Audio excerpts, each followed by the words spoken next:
Boy, have I done worse. What's happening? Oh, just replaying the entire tennis match between Arthur Ashe and Brad Vernon. Hey, can I talk with you for a minute? Of course. Hi, Sal. How long have you been here? Oh, Mark, where are you sitting? Right over here. Come on, join us. Bye-bye. Bye.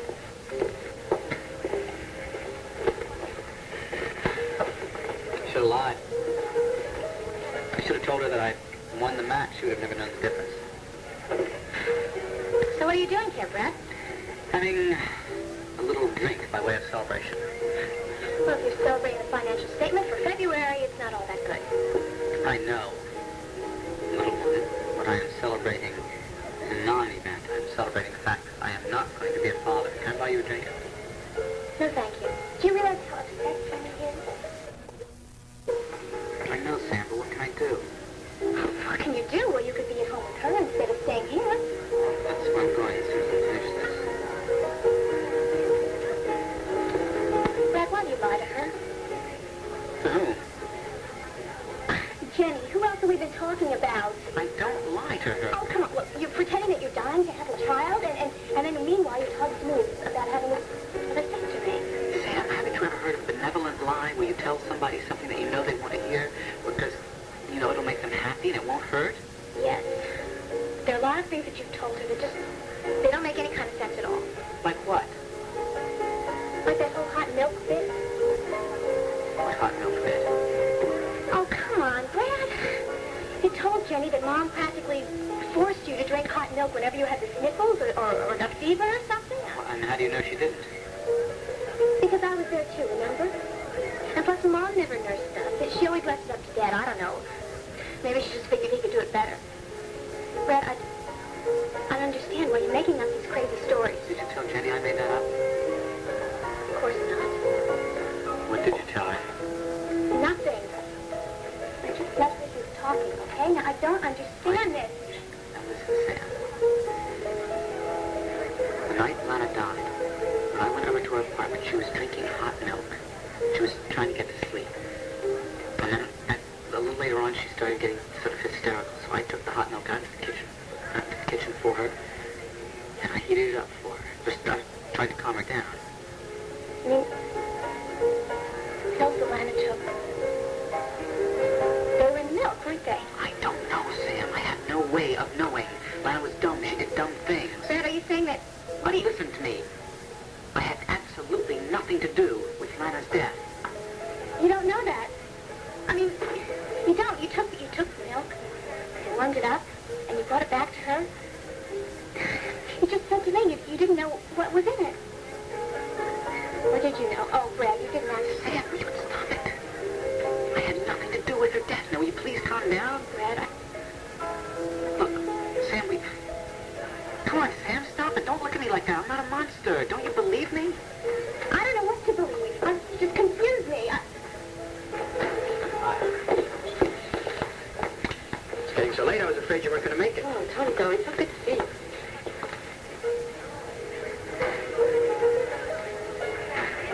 Charley.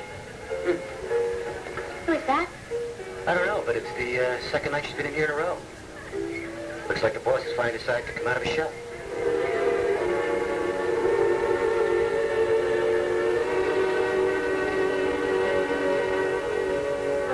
Thank you, darling. Yeah, you want to tell me the real reason you didn't want to go to the dance?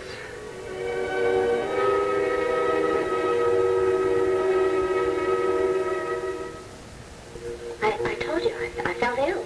It hit you all of a sudden. Of course it hit me all of a sudden, Larry. You're a doctor. You know things can happen like that.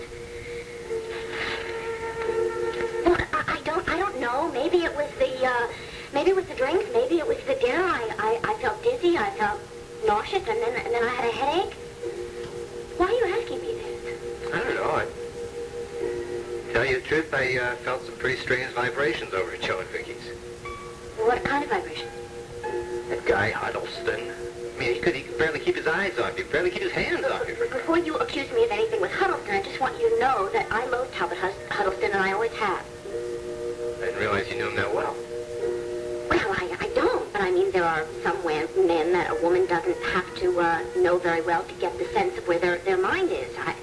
Look, Larry, I didn't want to talk about this, but I was at Landfair, and he and I were alone in Dorian's study for a few minutes, and he made a pass at me. No, I wouldn't kid about a thing like that. Wait a minute. Where does a guy like that get the nerve? What did he do? He took my hand and he patted it. You know how some men do. No, you wouldn't know. And then he asked me what I was doing later, and he asked me if I wanted to have a drink. I mean, it was very standard, very dumb approach. Honey, I don't want to say anything, but Vicky and Joe, I thought they had better taste. First of all, I don't think they're personal friends of the Huddlestons. I think they probably met them at some hospital benefit or something. Oh. Look, I'm sorry, Karen. I'm blaming you, and you were miserable all evening, and I know how much you wanted to go to the dance. Yeah. There'll be other evenings, and there'll be other dances. Exhausted. Let's go to bed.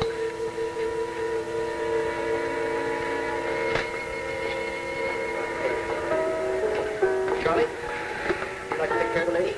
Sure. I think some of that Chablis, the good stuff that we had in yesterday. Hey, Tony, how you doing? Hi. Ma'am? I'd like you to meet Lola Daniels. Samantha, Vernon, and Brad, her younger brother. Very funny. Nice to meet you. How are you? Here we are. Thank you. I see a table for us. Oh. Excuse us. Take this. Okay, and nice to meet you. Thank you. Pleasure was mine.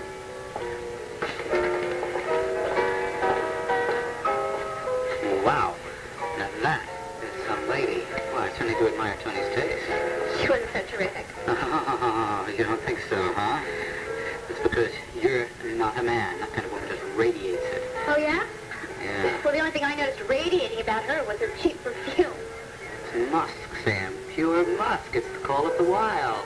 Thanks. Why? Because of admiring a woman? Hey, come on. That's a male prerogative recognized around the world. Well, you just better watch it. You're just married and you've got a wife at home. You So, better suppress it, all right? so endeth the third lesson. Let us pray. All right, come on. Let's drag my aching body back to my wonderful little wife. Bless her heart, she probably kept the candle burning in the window. She is wonderful, you know. I know. And I don't deserve her. Yeah, you're kidding. Sometimes I wonder. Sam, if you were thinking that I had anything to do with Lana's death... All right, look, no. I guess we should just forget about it. It's over with. Doesn't matter. Well, it does matter to me if my sister thinks that I could do something like that. Of course you could, but... I'm sorry. I don't know why I get high on my horse like that. Well, are you going to be going home? I mean, you know, it's been an hour. It's been almost 2. Charley, put this on my tab. Sure thing, right. Can I give you a lift? No, I'm okay. Okay. Take care of yourself, pumpkin. Don't I always?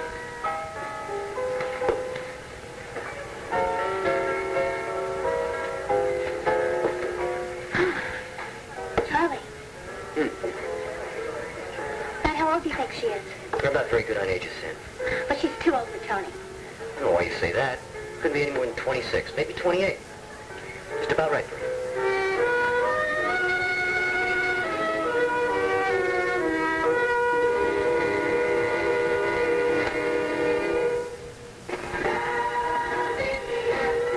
Next on General Hospital. Dale, aren't you putting Monica's story down as a lie because you don't want to face the final disillusionment about Greg?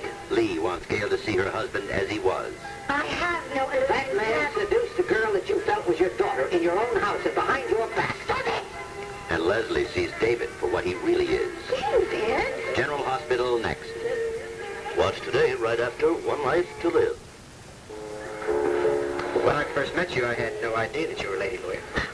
Mr. Lord, you need your consciousness raised. No. I'm a lawyer who happens to be a woman. I stand corrected. But I should think that looking the way that you do, that it should really stand to your advantage when you're trying to persuade a jury. You'd be surprised. Some women jurors tend to resent me. And male jurors might think I was uppity, invading male territory. It's absurd. I mean, there's no reason why a woman can't be a lawyer. Absurdity has nothing to do with it. Yes, you're right. But at least you're laughing about it. I'd rather laugh or cry. Tony, Charley, could we eat? I'm starved. Sure, of course. Only, maybe perhaps someplace not quite so crowded and noisy, all right? All right. My place or yours? Well, since we're just downstairs from your place. Okay. We can order upstairs. It's one of the advantages of being the boss. You get a lot of clout around here sometimes.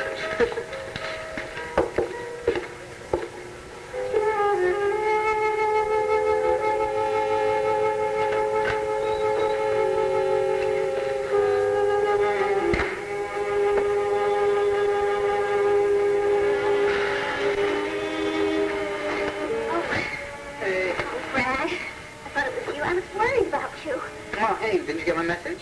Well, that you were with some clients, but that was 3 hours ago. Well, I thought you'd have figured out what had happened. I was showing those two guys around from the bank, Chalmers and what's his name, Ellis, and they wanted the full $5 package tour. And then afterwards, Chalmers, who between you, me, and the fence post is a bit of a boozer, wanted to go out and have a little drink. Where'd you go? Tony's place. And I left them there, propping each other up. Well, I just missed you, that's all. I'm sorry. I know I was sitting there thinking about you. How upset you must be about the false alarm of your pregnancy. I'm sorry. I promise you that next time you'll get pregnant, it won't be a false alarm. Thank you for your cooperation. And I promise that next month at this time, I will be pregnant. Check the door, okay?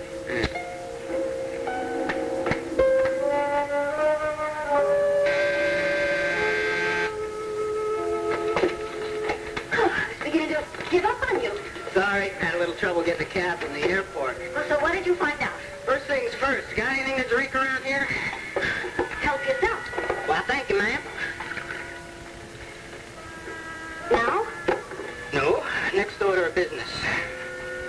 The bill for my services. Payable when? Now. But you haven't even told me what you found out yet. Ms. Lewis, may I remind you, you did not hire me on a contingency basis. I've been running all over south of the Mason-Dixon line.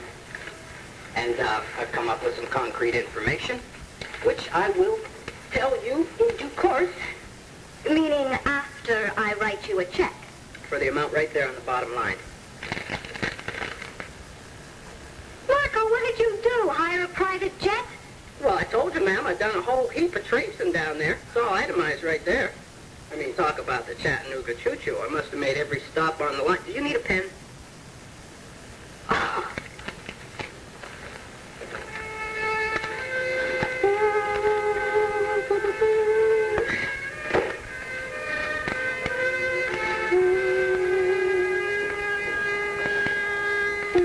You know, you can talk while I write.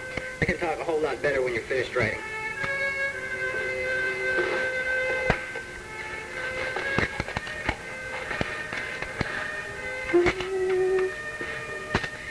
Now, of course, you could wake up early in the morning and put a stop payment on this. Right, and then you could go to Richard Abbott and tell him why I hired you to be an investigator. That would kind of gum up the works, wouldn't it? Okay, I'll assume this is good. Ready? Exhibit A. How you like them apples, kid?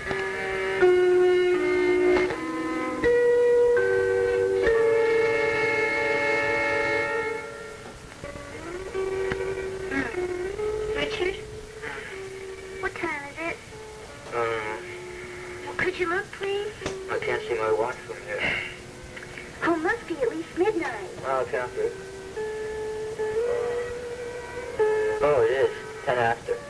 Oh, I gotta get going. Why? Why do we have this conversation every night?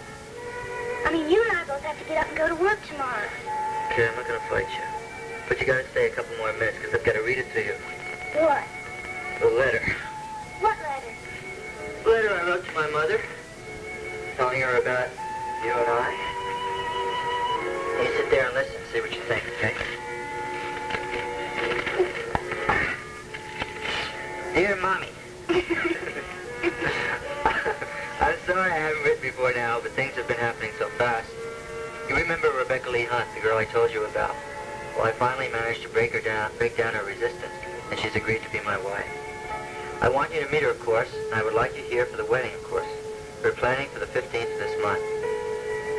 I realize that doesn't give you much time, but as I say, the whole thing came to a head all of a sudden. 2 weeks from now. We don't plan an elaborate wedding. When it's over, I'll have to tell you or leave you. Something. 2 weeks. All the time we have, Richard. Give yourself I love you so much. Yeah, I have a present. What is this? Where did it come from? Came from a little town in East Tennessee, which we really ought to rename Slip of the Tongue, after the alleged Miss Rebecca Lee Hunt's mistake when she let it drop to me. I'm not following you. Is this some kind of a gag? No gag. Well, then who is the woman in the photograph? Rebecca Lee Hunt. The real one. See, the one we know just borrowed her name.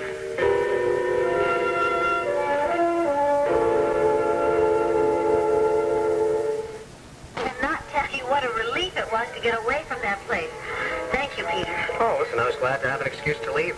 You know, I thought if Colonel Hutchinson dragged me on that dance floor just one more time. I noticed. He's not exactly Baryshnikov, is he? He's not even Arthur Murray. And the worst part about it is that he's such a bumbling, crashing old bore with this maddening habit of clearing his throat every couple of seconds. When we landed on the shore of Omaha Beach, I said to my battalion commander, "Gentlemen, we are here to stay, and if things get hot, don't look for the landing craft, because I have sent them back to the mothership." That's very good. You sound just like him. Oh, I should. I have heard that story so many times that I think I could recite it in my sleep. And you know, when I finally realized that someone was cutting in, I said a little prayer of thanks, only to find out it was Talbot Huddleston. Ah, the original aging Lothario. Yeah, only tonight he wasn't making a pass at me. No, he wanted me to invest in his project development downtown. You know, it's the new proposed civic center. Are you going to? No, of course not. Peter, I am so tired of people just using me.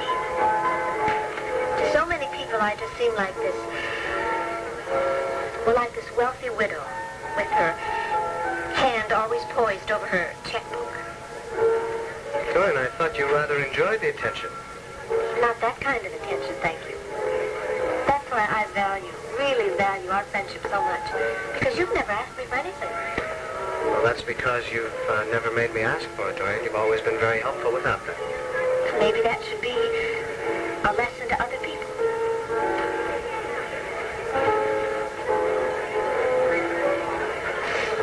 Good evening. Would you like to order now? Would you like a drink before supper? What time does the kitchen close? Not until 1, so you've got plenty of time. Peter, why don't we order a split of champagne?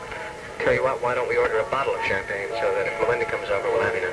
All right. And then we'll order when we get the champagne. Okay, fine. Thank you.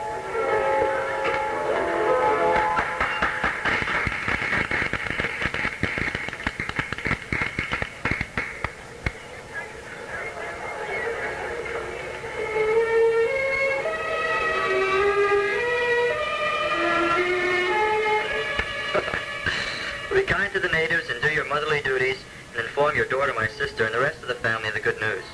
I am your loving son and heir, Richard Peter Abbott. Okay? Sounds fine. Did you write to your family? Not yet, no. Well, don't you think you better so they can make plans? Richard, I don't think we better count on them coming all the way up here. Well, why not? Well, for one thing, it costs a lot of money. Well, we can help them out there, Becky. I mean, the airfare can't be that much. Where would they fly up from? I'm not sure. I guess Knoxville or Asheville. Hey, I've got an idea. Why don't we fly down there this weekend and surprise them? You know, personally invite them to the wedding. No. Well, why not? Well, because, I told you, Richard, me and my family don't get along so good. They didn't approve of me going off and having a career. Well, wouldn't this be a good time to reconcile your differences? I know you want to patch things up and get back together. And besides, I want to meet them. Do you know why I want to meet them? I want to thank him. For what? For bringing you into the world. For filling up my life. And how can I ever repay him for that?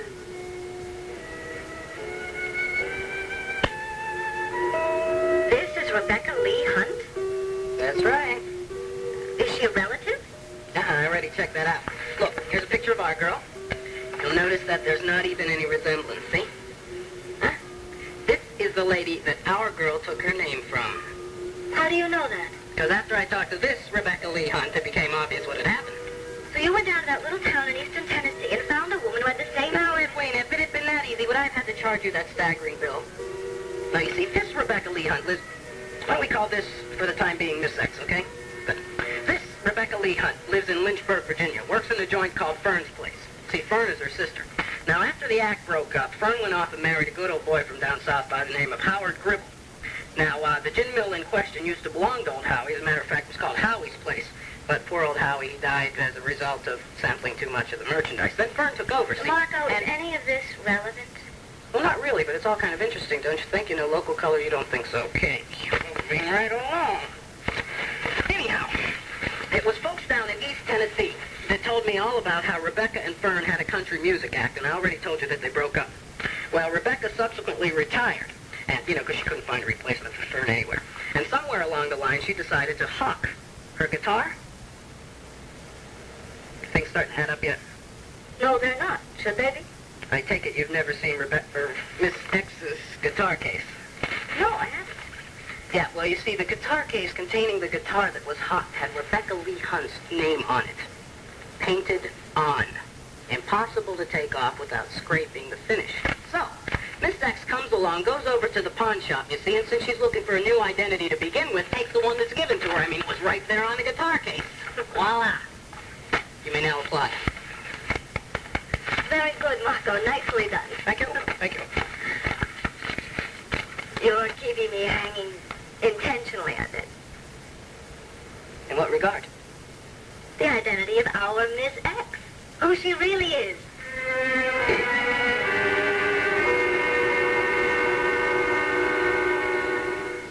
So characteristic of her. What is? The fact that she rushed off to her dressing room during her break instead of joining us.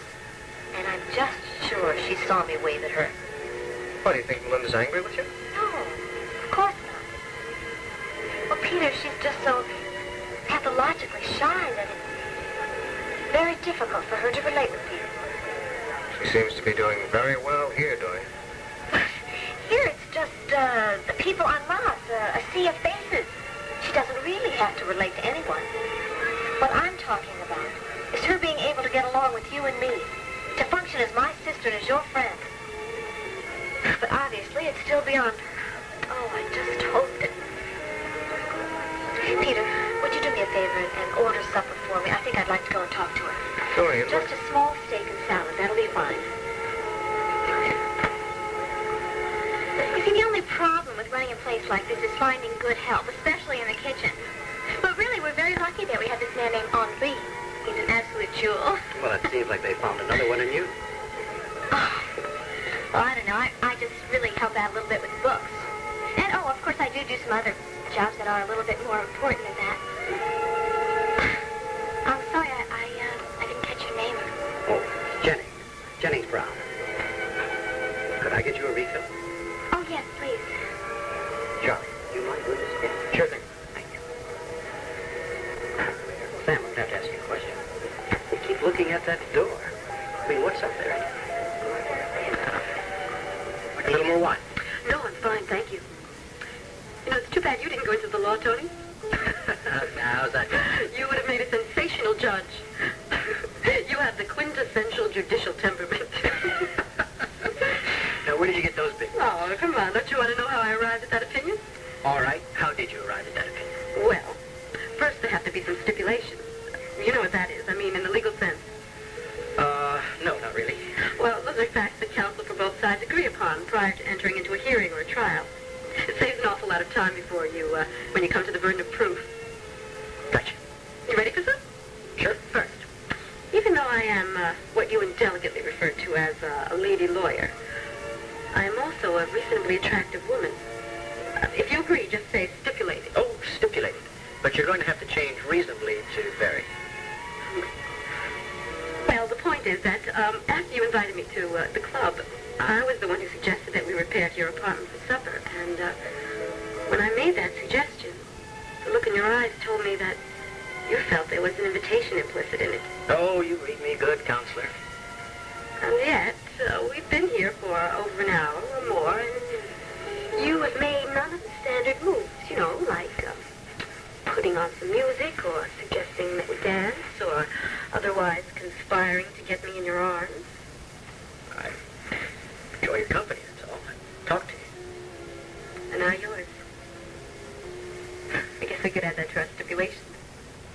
Yeah. Yeah, we could. But there are a couple of things that I'm going to have to talk to you about. The first one is that, well, I enjoy your company. You're attractive. And the second one is, well, I guess you'd say that I'm a unusual kind of guy. You're not, I'm not... Oh, no, no. No, I'm definitely not. It's just that I'm not ready to make any kind of meaningful relationship. And you certainly are not a one-night stand. Thank you, sir. I take that as a compliment. It's meant to be one. I think I've changed my mind about that wine.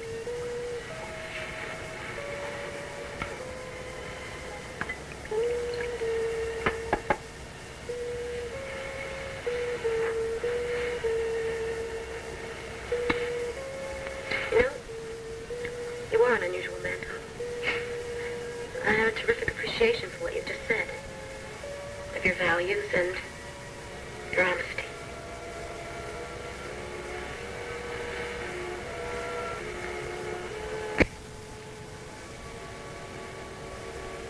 I hope we'll see each other again. I hope so, too.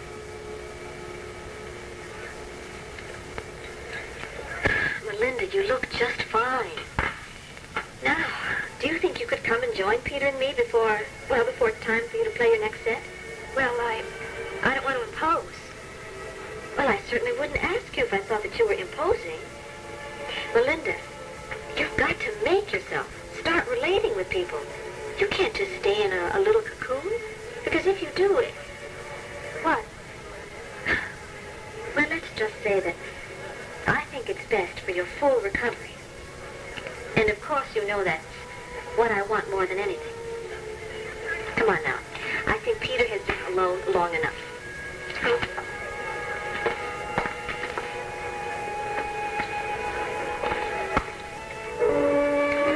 I'm sorry, Ed. That's all she wrote. What do you mean? Well, for the moment, anyway. You mean you don't know who Rebecca Lee Hunt is? This is Rebecca Lee Hunt. I don't know who Miss X is. But then again, we know who she isn't. Oh, terrific! One big step forward. While we're sitting here talking, Becky Miss X?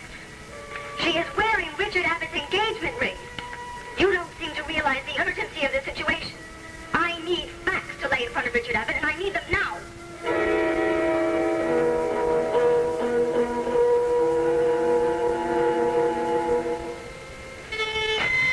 Now, wait a minute, Edwina. You don't seem to understand my problem. I don't understand your problem. You charge me an exorbitant amount of money. And what do I have to show for it? A picture of a woman I couldn't care less about. And one pretty lousy piece of negative information. Will you let me say something now? When I called you tonight from Knoxville, I was dead flat broke. I'd used the last of the money you advanced me for the airplane ticket up here. Now, unlike you and your friends, I haven't got a wallet full of credit cards. Matter of fact, you might say my credit is doing rather poorly. So why didn't you say something on the phone? Oh, yeah, you freak out because I called you collect, but you'd gladly advance me $1,000 or $2, no questions asked, if I Right. asked. If I did advance you some money, would you have any leads to follow? Might have a couple. Why, tell me about them. Why do I detect a certain lack of trust in our relationship here? Because I want to know where my money is going. And if you don't want to tell me, I think we should terminate our agreement as of right now. You're firing me?